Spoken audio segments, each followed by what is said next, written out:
10वी-12वी पदवीनंतर पुढे काय? वैद्यकीय क्षेत्रात हवंय उज्ज्वल भविष्य आणि 100% रोजगार. मग निवडा केपी पॅरे मेडिकल इन्स्टिट्यूट. प्रगत तंत्रज्ञान, दर्जेदार शिक्षण आणि कौशल्यपूर्ण प्रशिक्षण एकाच ठिकाणी. हो, आम्ही घेतो तुमच्या कौशल्य विकासाची जबाबदारी आणि हे आमचे विद्यार्थी सरकारी खासगी हॉस्पिटल आणि नामांकित लॅबमध्ये कार्यरत. आजच प्रवेश घ्या. KP Pare medical institute. शिक्षण, कौशल्य आणि रोजगारांचं विश्वसनीय नाव. नमस्कार, मी सुद्धा महाराष्ट्र खबर न्यूज मध्ये आपलं सगळ्यांचं स्वागत. माझा तस्करीचा माल सोड, नाहीतर तुझ्या कुटुंबाला उडवून देईल.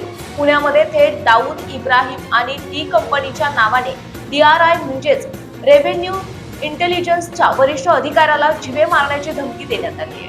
तक्रारदार अधिकारी हे 2014 पासून पुण्यात DRI मध्ये उपसंचालक म्हणून कार्यरत आहेत. मे 2026 मध्ये ते सुट्टीवर असताना मुश्ताक शेख नावाच्या एका व्यक्तीने त्यांच्याशी संपर्क साधला. सुरुवातीला त्याने माहिती देणार असल्याचं सांगून अधिकाऱ्यांचा विश्वास जिंकण्याचा प्रयत्न केला, पण खरा गेम पुढे होता. मुश्ताकनं अधिकाऱ्यांना सांगितलं की दुबईहून भारतात आलेल्या काही लोकांचे लॅपटॉप आणि मोबाईल मुंबई विमानतळावर जप्त करण्यात आले. ते माल सोडून देण्यासाठी मध्यस्थी करा, पण कर्तव्यदक्ष अधिकाऱ्याने या बेकायदेशीर कामासाठी स्पष्ट नकार दिला आणि याच नकाराने तस्कर चिडले. आरोपी मुश्ताक शेखने व्हॉट्सअपवर सलग व्हिडिओ मेसेज पाठवून स्वतःचं आंतरराष्ट्रीय तस्करी रॅकेट असल्याचा दावा केला. एवढ्यावरच हे थांबले नाही, तर एका अज्ञात नंबरवरून अधिकाऱ्याला फोन आला.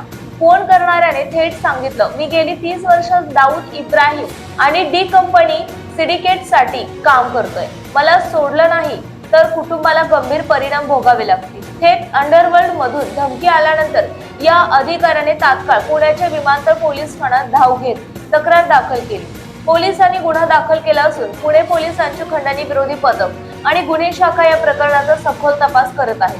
पुण्यात बसून थेट दाऊदच्या नावाने धमकी देणारे हे तस्कर नेमकी कोण, याचा शोध आता पोलीस घेत आहेत.